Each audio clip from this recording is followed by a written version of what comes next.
swap computers? Hey, Kayla, Yes, do we sir. use these to vote as well? I would like for you to, that'd be Okay. great, but if we run into a problem, then we'll just keep rolling.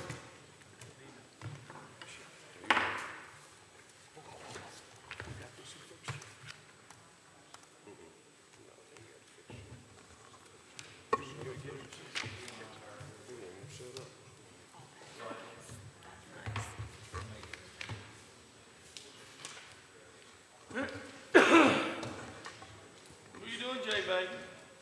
What do I need to do? That's what I always say.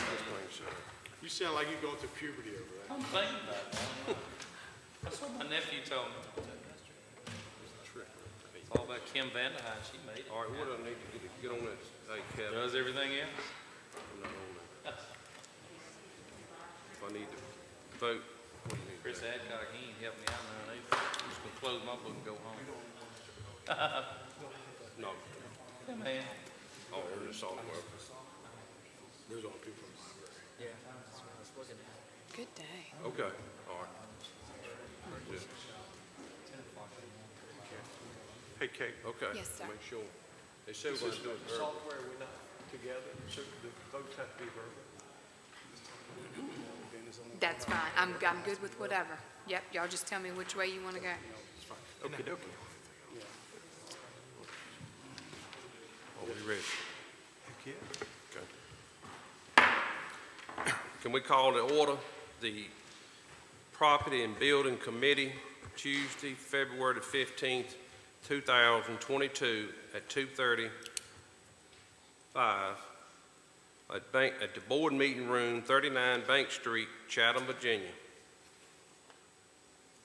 Roll call. All right, Mr. Barksdale, Mr. Cheshire, Mr. Dalton, Here. and I'll also note that we have Chairman Ingram in attendance. Present. You might want to note I'm here too. I'm sorry, I'm and just Mr. messing with Dudley. you.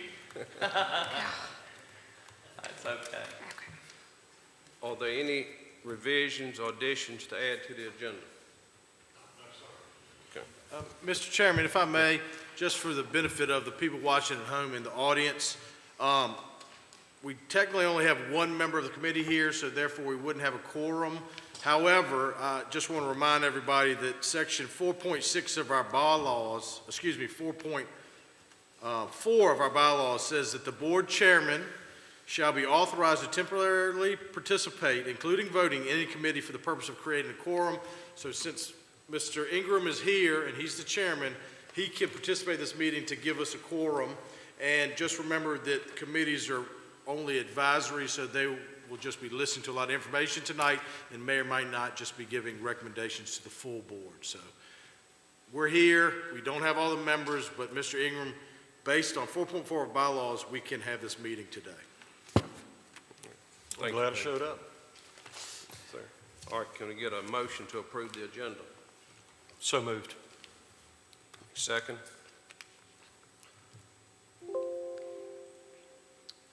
Mr. Dalton, Yes. Mr. Ingram, Yes, thank you. thank you. All right. New business. First item, the Gretna Library Project update by Mr. Richard Hicks. Okay, thank you. Back, I think, last year's budget, the board appropriated $200,000 to begin work on the Gretna Library. And I believe at the time that was sort of marked as a start. We hired the same architect who did the one out on 41. He split this project into 6 phases, hoping we could get smaller, companies to bid on the work. We have taken bids on phase 1, and that's on your agenda for this evening. And I think that bid is about $89,000, just shy of 90. As I mentioned, we currently have $200,000 for the project. The board and Mrs. Toot has raised about $453,000 that will pay for all of the furnishings inside. They're currently trying to raise additional funds for some other portions of the project, landscaping, the signs, and some other things. And what we're faced with now is to complete phases 1 through 6. If you haven't been in that building, for years, we occupied one half of it, and there was a separate organization that occupied the second half. They've moved out, and our plan is to expand where we would use the entire building. Our latest cost estimate is that phases 1 through 6 will probably run somewhere between $500,000 to $550,000. So you're about $300,000 short if you want to complete the entire project. And I guess our request this evening is, for the board to consider, providing the additional funds so that the entire project can be completed. Kim Vanderheid's looked at our budget, and she has some ideas about maybe where we can get the possible funds. If you want to say anything, Kim. Just we have some building project funds, and depending on what we end up doing with the library, maybe the Moses buildings, it's just a pot of money that's sitting there right now, and it's just over $1 million that's in there that we would have to draw on for either this project or other projects that may come up. That's already been appropriated, it's not going to take additional funds from there. I've also asked Mrs. Toot if she would step up here and sort of give you a history of their fundraising efforts, some of the challenges they're facing. A lot of people say, well, how much is our board putting into the project? She was able to raise $453,000, which is double what we put in it so far. So we're starting to get those kind of questions. So Lisa, Good.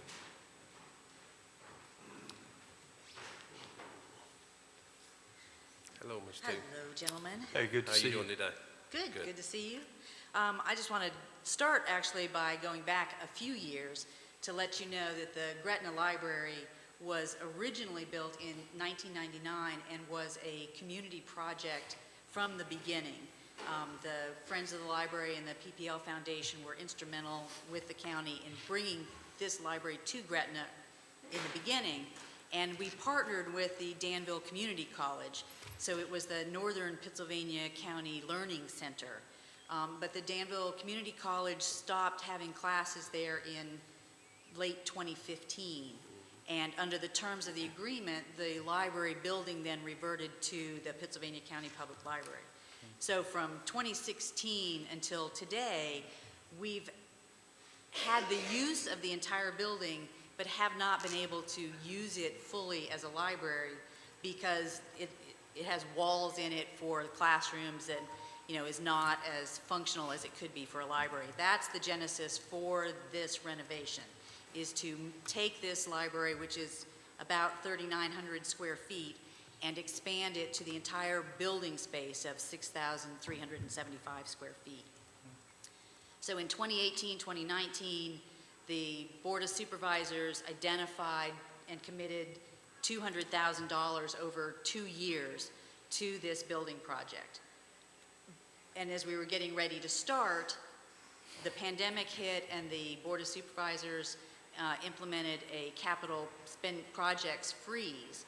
So we were delayed, and pandemic and delays and all of the things I know you're well familiar with have conspired to drag this project out, which on the one hand has been good for us. We have been able to raise a tremendous amount of money from the community funders and the public for this project.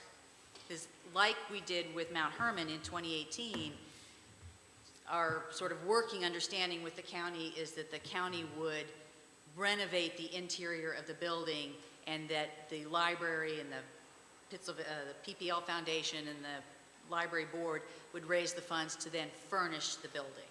So we have done, and are doing our part, although we are also being struck with some inflationary costs on furnishings that we're going to have to deal with. But the delays in construction, and I know I don't have to tell any of you about the absolutely soaring costs of construction everywhere in the United States, has really played out in this project. We were all, I think, a little taken aback when the first phase, which is the redoing the entrances, redoing the bathroom structures, came in at roughly half of what the initial cost for the renovation had been estimated at. So I sincerely hope that you will look kindly upon this project and help us bring it to fruition. It's going to be an amazing facility for the people of Gretna and all of northern Pittsylvania County. This is the northernmost library facility that we have in the county. So it serves a very large population. I know you all know we have grand plans in the long term to try and build some more libraries, but until then, the Gretna Library is really going to carry the load in northern Pennsylvania County. And we've got plans to make it really modern, functional, beautiful library, and we've been inspired by our community funders who gave us additional funding above what we asked for to hire a landscape architect and really take advantage of this building site between the high school and the middle school and come up with some more plans to make it an even more destination facility for our county. And I think it will be a real gem for the county, and I hope that you will help us make it, bring it to fruition. Can I answer any questions? Any questions? I don't think so, but thank you for what you do. Yes, thank you. Thank Do a you. great job, Lisa. Thanks. The only question I have now, it is 90,000 plus 200, y'all asking for, 290,000? We've got That's the- 200 now. Okay. And the entire construction cost is estimated between 500 and 550. Okay, So you're about 300 to 350 short. And I will say, too, to add to it, the design for the renovation, we tried to be as economical as possible. You know, we're not doing anything fun and fancy. We're not putting in lots of new things where we can use what is already there, but it's still shockingly expensive. oh yes. It is. Thank you, appreciate that. Thank you. So, Mr. Chairman, we're asking for a recommendation that those funds be made available. And I think Mrs. Vanderhyde has identified a source for the funds. She's been pretty resourceful stashing this money back over the last couple Got a little stash. of years. Kim, I couldn't hear exactly. Where did you have that money hidden at?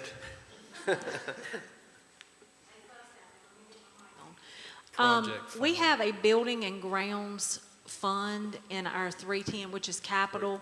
And so we're trying to keep those monies for things such as this that come up that we don't have money for.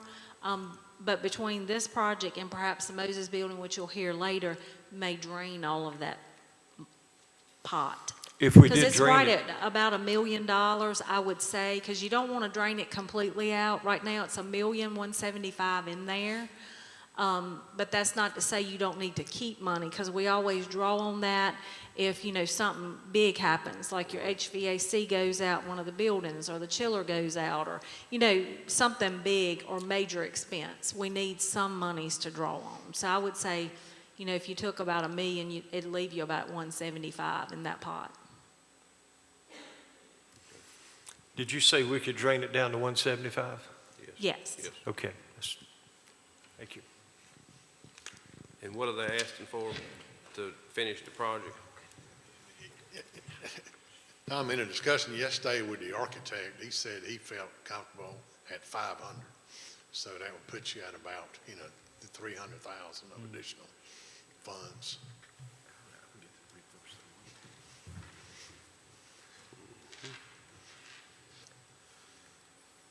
And I think that'll help Lisa when she continues going out asking for money.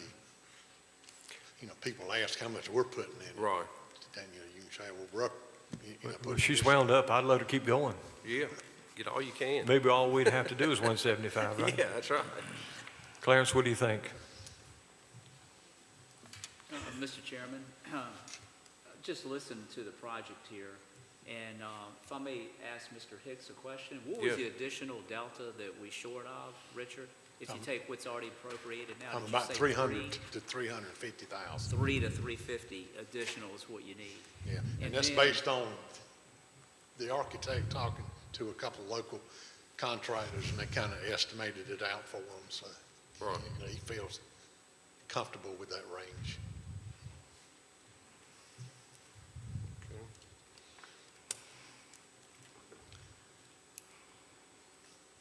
We hate to spend $450,000 on furnishings and we had nowhere to put them. Right, that's right. Exactly. All right. Can I get a motion So moved. to,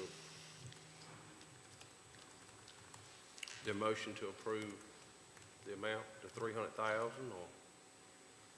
You're making a recommendation to the full board. Well, I was gonna say, yes, I'm making a recommendation. I'm a little confused on the 500 versus the 3, though. We've already got We 200, already got 200. Okay. So, so we're adding 300 more to it. Okay, Right. and Which will that'll, take us to that'll 500. take care of everything, okay? yes, Well, I'd make the motion that we recommend this to the full board or the finance for the committee. of the board. 300,000. 300,000, absolutely. Okay, Mr. Dalton? Second? Yes. Yes. Mr. Ingram? Oh, absolutely. Yes. And of course, you know, as we go through all 6 phases, we'll be looking at ways to trim costs and to keep Right, it okay. as Okay, thank you. inexpensive as possible. All right. The next item is the Moses Building maintenance issues. Mr. Richard Hicks. We're having pretty significant water issues in the Moses building. This has been going on for years. We've got plaster flaking off the walls. We got mold in the building. If you've looked at the outside of the building, we got rotting windows. All of the AC is done by window units. We hired a firm 2 years ago when we started having issues at the pet center. And they identified the cause of our issues there with the water, ponding and the lights and the moisture in the building and everything. We fixed everything and it has made a significant difference there. So we brought them back and we had them look at the Moses building.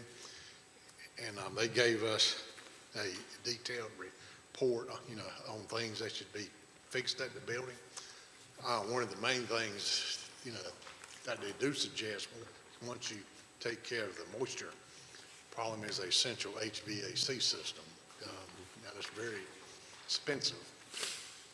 But I think if you're going to solve your moisture issues, that's something you got to look at. Mr. Adcock, he's got a slide presentation for you on some of the highlights in that report. And I've also asked Mike Taylor here, he's in the building, he can kind of tell you what kind of issues they're facing. I know Mr. Dalton's worked in that building Oh, yes. for years. Very familiar with it. It's not going to get any better if we don't do something about right. it. So. Thank you. Okay, thank you. Hey, Chris. Hey, Chris, how you doing? Good, how are you guys? Doing good. So this is somewhat of a rehash of what was in that report, but I'll kind of isolate some of the issues that we're having.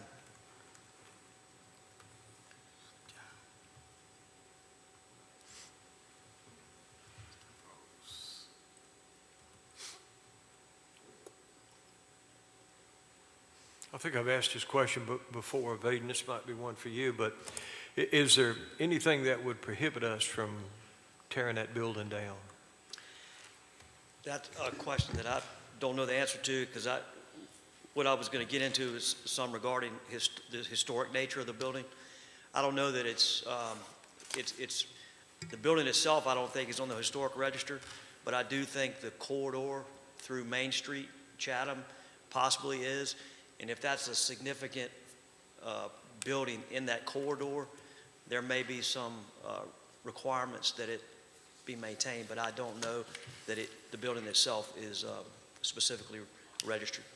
I'm not a historian, but I know back when they built that, as well as the state police headquarters in Richmond, it was federal money that built them, and it was based on, you know, the threat of us being attacked by a communist nation. You had to have that central location for emergency services and things like that. So, and I won't say like 1930 something, 39, 70, something like that. Well, we can look into it. I know, and Kim might know this better than me, I know we used it as collateral on some of our borrowings, like for the towers and stuff, so I don't think we can knock it down at this point. Oh, no, yeah, listen, I don't want nobody to Yes. jump on me about inspiring it to be torn down. I guess my more reasonable question was, is it feasible to keep dumping money into it, and how much? Right. Sure. Well, we'll get into how much right now, and then we can kind of maybe talk about that. Yes. But as you mentioned, the building was originally constructed in 1938. It houses the Sheriff's Department. It's a very visible location on Main Street.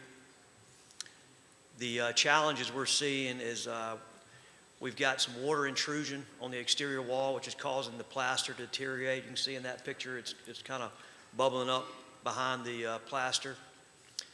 Here's the location under a existing window unit, which is the deteriorating windows are causing some entry. In addition to just getting into the wall, it's also getting in through the windows and causing some situations like we've got there.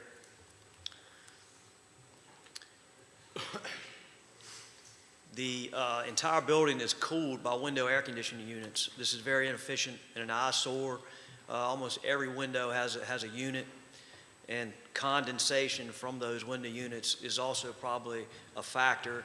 If it doesn't efficiently drain away from the building, it can fall back into the building, get behind the wall, and cause these problems that you're seeing. The annual electricity cost is about $19,000 on that building. The natural gas cost is about $6,000. The existing boiler is approximately 30 years old. Some possible solutions that were outlined in the study that Mr. Hicks mentioned is, and this is one that the first one is one we can probably do with existing maintenance funds, and that is there's a cornice on the top of that building that runs along the length at the top that's precast concrete, and the consultant thinks water is sitting on that cornice and going back into the wall.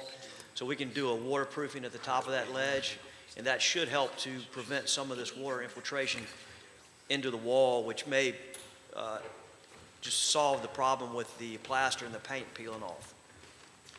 Another thing they highlighted was replacing the existing boiler and window units with a variable refrigerant flow system to provide heating and cooling. These systems will provide individual temperature control for each floor and have an air quality improvement system built into it.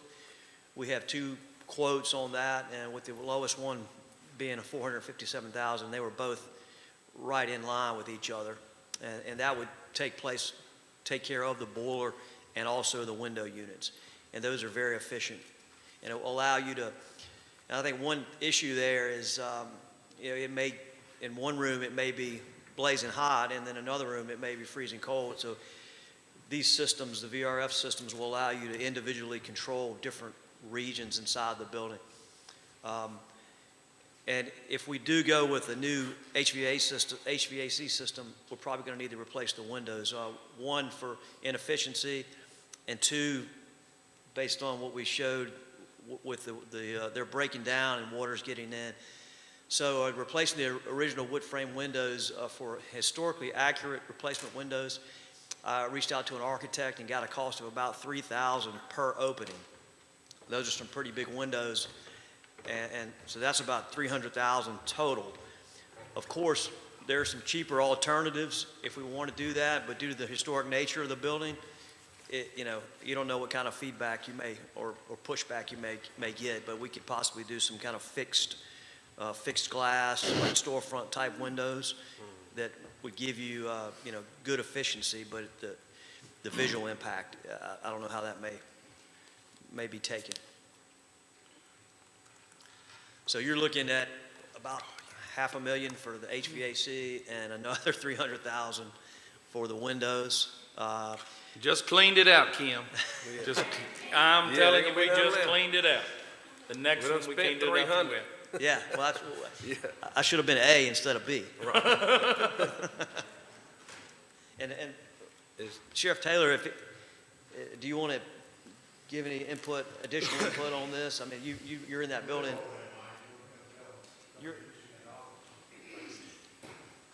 I would just add that also we have victim witness as a part of that office downstairs. And here recently, they just experienced a pretty significant water damage in one of the offices from I think it was a pipe that was leaking upstairs. That's been repaired, but there's a lot of traffic that goes through that building in a day's time. And we want to take pride in the building. Number one, we want to restore the building as best we can. There's little to no insulation, I suppose, in the building between the exterior wall and the plaster inside. So we didn't want to go to the expense of repairing. I expect in the last 6 years, we probably repainted about 4 times just to repair the damage. But we just thought it was throwing money away to repair it just for the water to come back in again and us to have to repair it again. So it's a reoccurring problem with the moisture coming through the brick. It looks more like on the front and maybe one side, the north side of the building is the worst. But it's on all 3 floors. It's not just concentrated in one place. Thank you, Mike. Thank you, Mr. Taylor. That's it. Was the Tom, as price a on- second option, we are looking at the possibility of what they call a PPEA, which you work with a state-approved firm that will design an HVAC system that possibly gives you the options of paying that money back with your savings. We have a meeting scheduled with them, I believe, next week. And we've sent them copies of all of our bills for all the buildings. They think there might be some, possibilities utilizing that. Connie's done it before. I think the schools have used it on just about all of their buildings for cost savings. So that may be, an option on the HVAC. But our main concern is when you got moisture in the building, you got mold and other issues, and you have to be concerned about the safety of the people that are working there. So we're seeking some guidance from the Did you board. get any prices on waterproofing and sealing that water table around the top and the brickwork? Still waiting on Okay. prices for that, but we feel like it's something that will be probably able to handle under our normal maintenance budget. Okay. So we might not need to tap this fund to do that. But we're still waiting on a On price. prices on Yes, sir. that, okay. Because we need to really get it dried out and taken care of first. And like you said, the HVAC system, I mean, if you don't replace it, the efficiency ain't gonna be there. No. You might as well leave the window units there. So, I mean, they both go hand in hand. But, our main question this evening is, once we have discussions with the firm on the PEA as a potential option on the HVAC, and we'll look at some other solutions, is the board interested in us moving forward in trying to develop a plan for the renovation of this building? Yes, And I'm afraid we can't ignore it. can I make a anymore, motion, so. Baden? Yeah, I mean, you're making a recommendation. I mean, a to the board. recommendation, Yes. excuse me. Well, yes, I recommendation to move forward with it, to see what it's gonna cost, and to make these repairs and replace the HVAC system. Absolutely.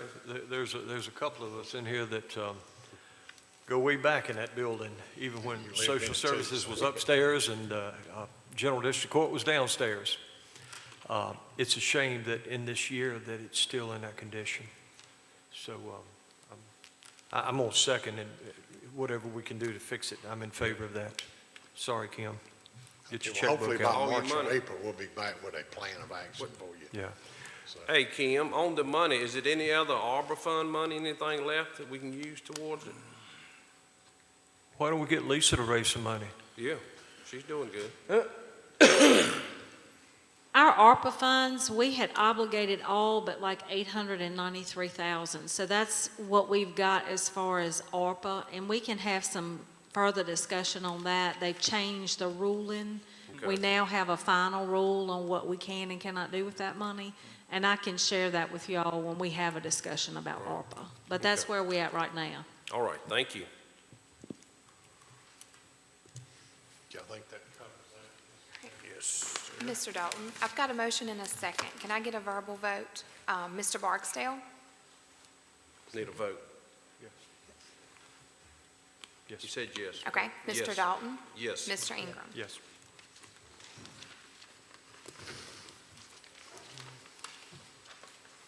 All right. Our next item is the CS8 building lease. Mr. Richard Hicks. For the past couple of years, we've been leasing office space for them on Main Street, right across from the county parking lot. We recently got information from them, or the owners of the building, where they were asking that we increase the rent that we were paying. Vaden and I had several discussions with them and sent letters back and forth. They don't seem to be interested in this time at a long-term lease. We did extend it for a year, which gives us time to decide, what our next steps are. Moving forward, we don't necessarily think that's our best option, but we don't have a lot of, other options either. We did talk about maybe with the ECT, the Elections and Training Center, there is some space there, but I suspect you would have a challenge with the Board of Elections, because their intent is to use the entire space in that building. We do have some additional office needs. We've got, an internal auditor coming. We got some additional IT staff coming that we don't have space for, so maybe we look at something that could, take care of all of our space needs. Another option for consideration, the chamber building on 29 South is for sale, and I think that could be bought at a reasonable price, so you may can move some, some staff out to that building if there was an interest to purchase that building. We're just kind of looking for options and guidance from this committee, because we don't,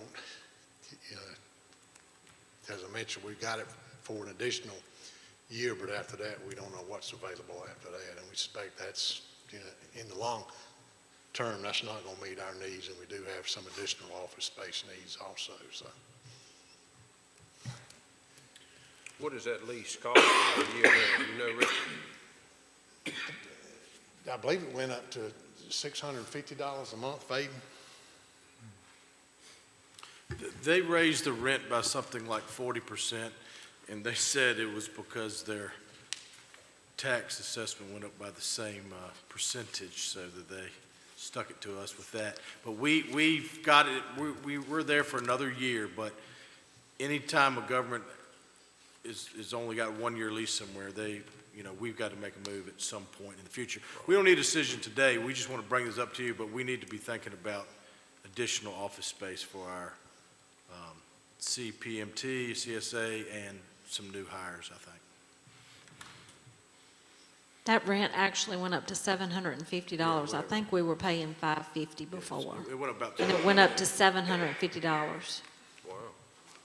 Yeah, we need to find somewhere to put they're not really interested in a long-term lease, but they did spend some So we money do on have it for one more year, building. so we got a year to decide. And we're what to good do. for a year.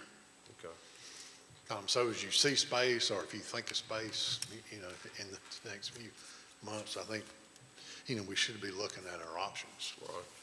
Hey, if it was okay with the Board of Elections and Kelly, would there be enough space down at the Elections and Training Center for that? I'd be willing to bet if you ask her, she needs all of it.